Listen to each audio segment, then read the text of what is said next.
This reaction to the latest Daniel Jeremiah 2024 NFL mock draft is made possible by Manscaped. 20% off and free shipping on all their men's grooming products when you use code CHAT over at manscaped.com/chat.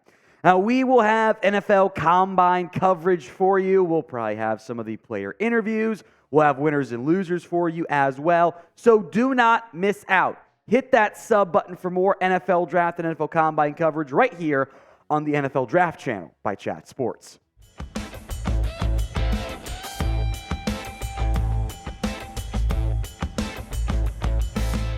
Dive into the latest DJ mock draft surprise drop on Tuesday, February 20th.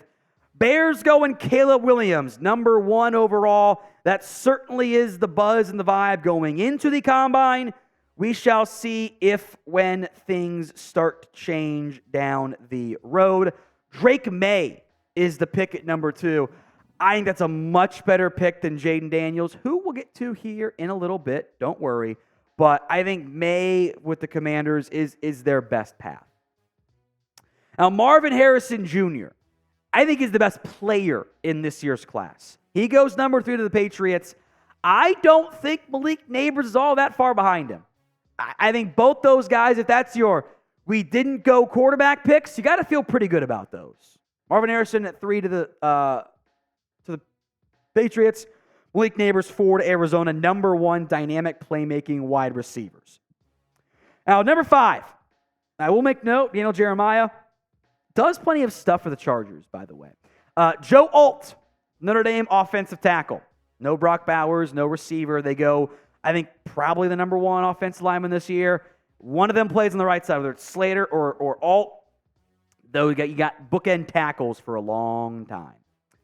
Number 6 is Jayden Daniels. And yeah, you're stuck with Daniel Jones contract-wise for a year, but you just eat the bad year of DJ's deal and get a more dynamic, better player and prospect in Daniels. I don't think you should go number 2 overall, but with quarterback-needy teams throughout the top 15, tough to see Daniels falling beyond that, and it would give the Giants, I think, a legitimate franchise option. I know it's boring for Titans fans, but another offensive lineman, Fashanu, probably even a better pass protector than Alt is, but not as good as a run blocker. Awesome football player. Plug option on the left side. Now you got Fashanu and Skoronski, Big Ten boys next to each other. Bill Callahan would maximize him. All right, number 8 is J.J. McCarthy. And this one I know will be controversial. There are things I like about his game. There are. And there are things that terrify me. For the volume of NFL translatable throws, we don't have a great feel for how, it's a small sample size. It was a run-first offense that made it easy on him. We'll see. So, is J.J. McCarthy worth a top 10 NFL draft pick?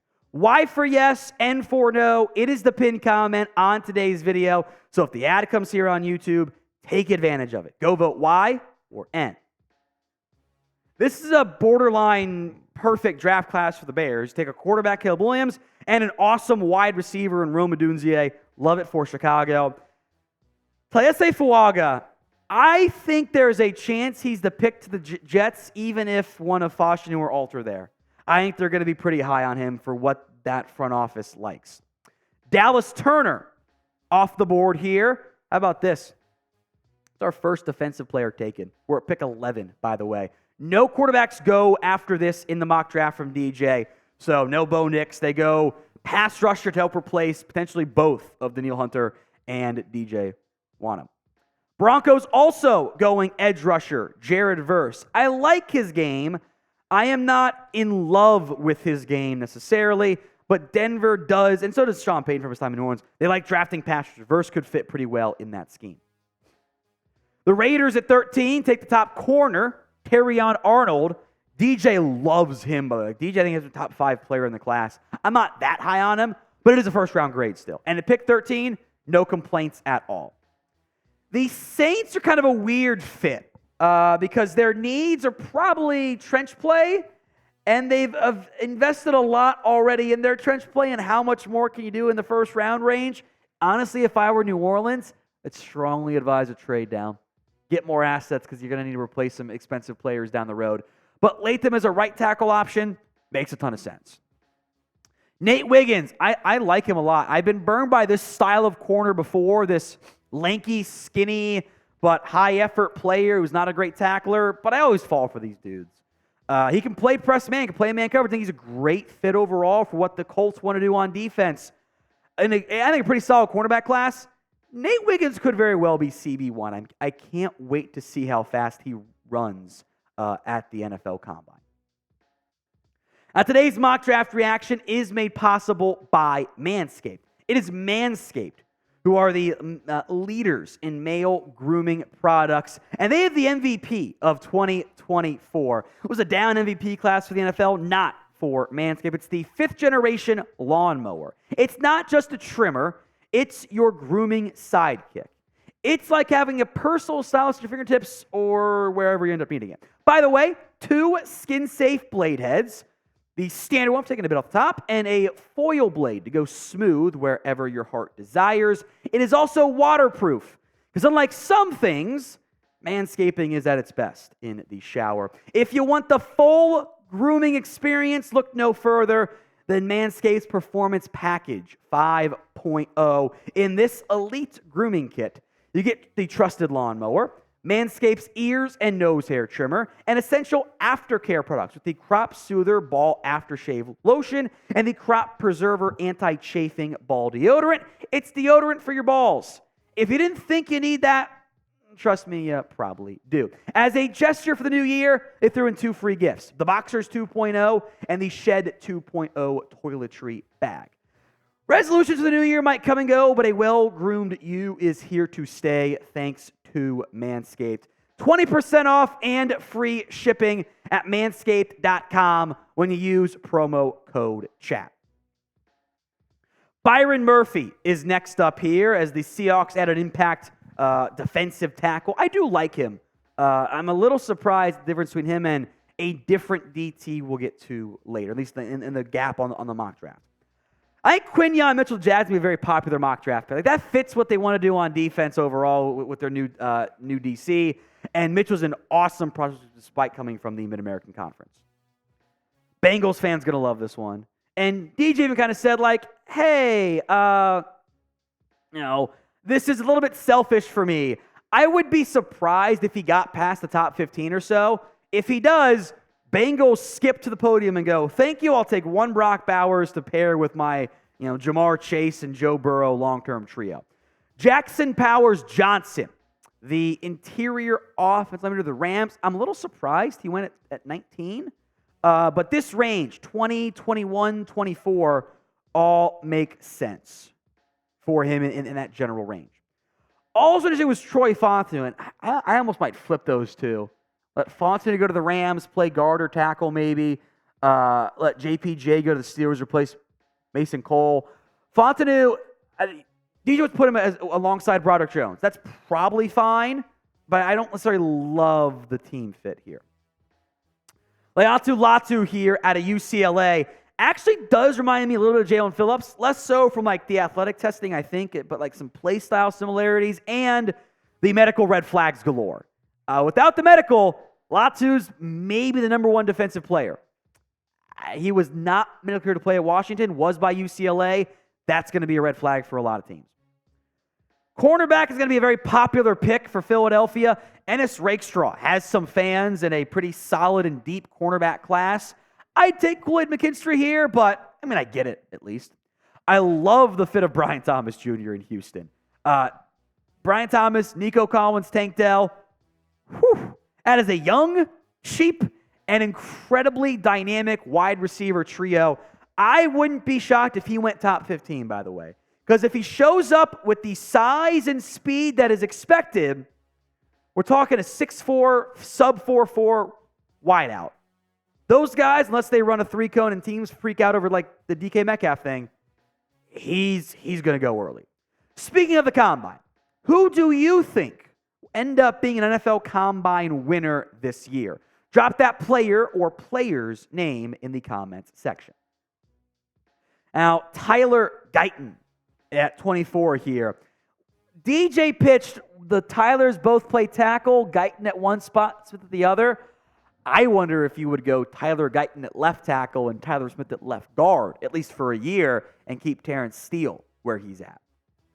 Cooper DeJean to the Packers here. I actually do love this fit a lot. I think there's some burst, like, kind of, coming out of his break concerns, but straight line speed, coverage stuff, it's all there for DeJean. It feels like a pretty solid destination. A.D. Mitchell, who would replace Mike Evans in this scenario, actually does make sense for Tampa if they do not keep Mike Evans. If they do, got to go in a different direction. I think Darius Robinson, who could play anywhere from that 3 technique pass rushing defensive tackle to almost the wide 9 defensive end, I think is a great fit for Arizona, and they need pass rushers. With the way the Senior Bowl went for him, back end of round 1 buzz seems very legitimate. Chop Robinson, kind of reminds me of Odafe Owe in the sense that he's a Penn State player with great production, with great athletic abilities, and doesn't have the production. I could see him going back end of round 1 as this Bills pass rush room continues to kind of get revamped. Now, you might be surprised to see Zach Frazier here at 29. I kind of was too. I will also say this, and I made this comment a while ago. I don't think there is any more Dan Campbell player in this year's class than Zach Frazier. If you haven't heard it, you will hear it a dozen times between now and the draft. Frazier's year ended when he broke his leg late in the season. It was late in the game. The clock was running. Didn't want to take the timeout or incur the clock runoff. So what Zach Frazier did was crawled off the field with a broken leg. Dan Campbell, and this by the way, he was already running like 2 months after a broken leg before the Senior Bowl. Quick recovery, tough as nails guy. I don't know if he can play guard like DJ thinks, but Dan Campbell will love him. Who do you want your favorite NFL team to draft this year? Bonus points to mention the team and the draft pick, but sound off in the comments section. Amarius Mims at number 32, the Ravens, I think could be your long-term right tackle starter. SEC boy to the Ravens. That's a tale as old as time. Graham Barton, who DJ thinks would play guard for the Niners. I think actually does make sense. I would love to find a right tackle, though. Like, if they get to Mims at 30, you kind of feel like the Niners are going to trade up, right, to get that right tackle. Anyway, Troy Franklin at 32. He's a tough eval for me because he's fast, but he's skinny. And I think there are some issues I have with the Oregon offense overall in terms of how translatable it is. But Rashee Rice is an underneath threat. He's got like a 5 ADOT. He's a crosser and yak machine. Adding a burner like Franklin, that fits really well together in the same room. So grade the Daniel Jeremiah NFL mock draft for me. A, B, C, D, or F. Sound off in the comments section. Other prospects not included. I actually don't love Bo Nix that much. I would not take him in round 1, so I guess me and DJ see it similarly. Keon Coleman's been sliding. Bigger body, not great separation. Jordan Morgan, he's at 33-inch arms, just under it. It's going to be a red flag for a bunch of teams. I like Johnny Newton a lot, who wants to go by Johnny and not Jerzon, by the way. I think he should be a top 25-ish player, barring some surprise testing stuff, or if he comes in super duper light and doesn't run well or whatever. But I think he's a good player. He would not last long in round 2. Andrew Gruber's probably your top off-ball linebacker this year, and I like McKinstry a lot. Kool-Aid McKinstry. Maybe he will test poorly. Maybe it is my second version of Tease Tabor. I think he's still a damn good cornerback prospect.